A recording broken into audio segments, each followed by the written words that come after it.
Good day guys, nandito na naman po tayo sa ating video tutorial. Kung napapansin nyo guys, ang gamit ko ay 2015.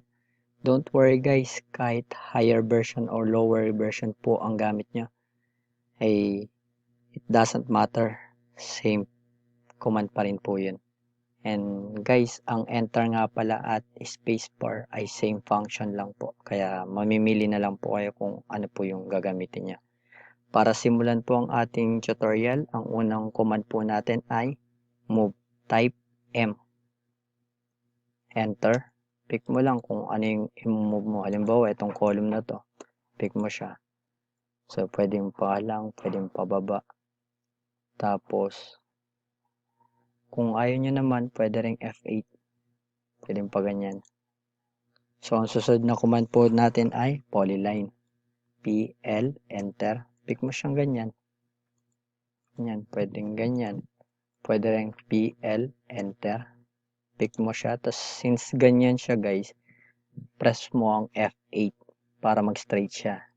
Tapos, 5,000, enter.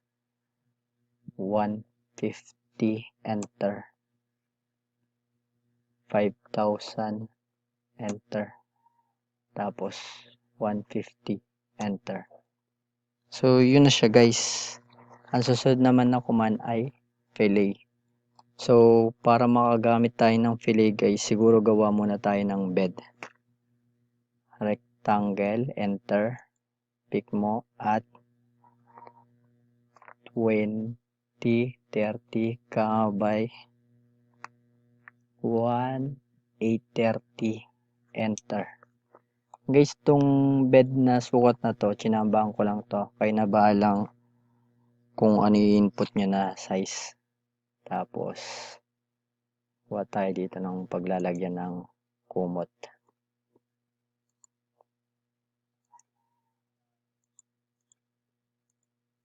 Pagsasama-samahin nyo na lang yung mga command guys. Tulad na ito, ititrim natin. Double enter.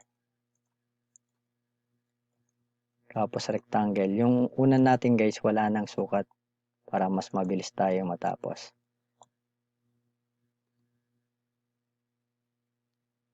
So yun guys, mabalik na tayo sa command na fillet.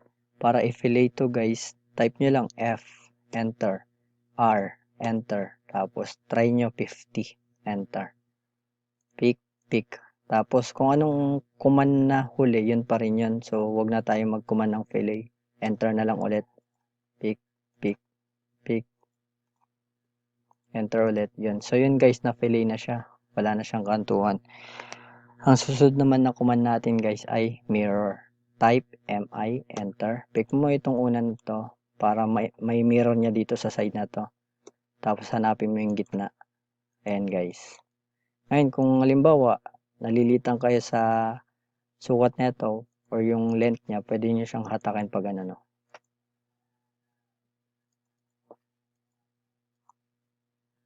Tapos ang susunod naman command natin guys ay ang block. Pero syempre bago niya siya i-block, kulayin nyo muna siya. So, shade nyo tapos dito sa layer, hanapin nyo na lang siya, red or kung anong gusto nyong kulay. Tapos, escape. Tapos, pag-create ng block, press B, enter. Tapos, pangalanan nyo siya, bed. Tapos, dito, select objects. Pick nyo rito. Tapos, okay.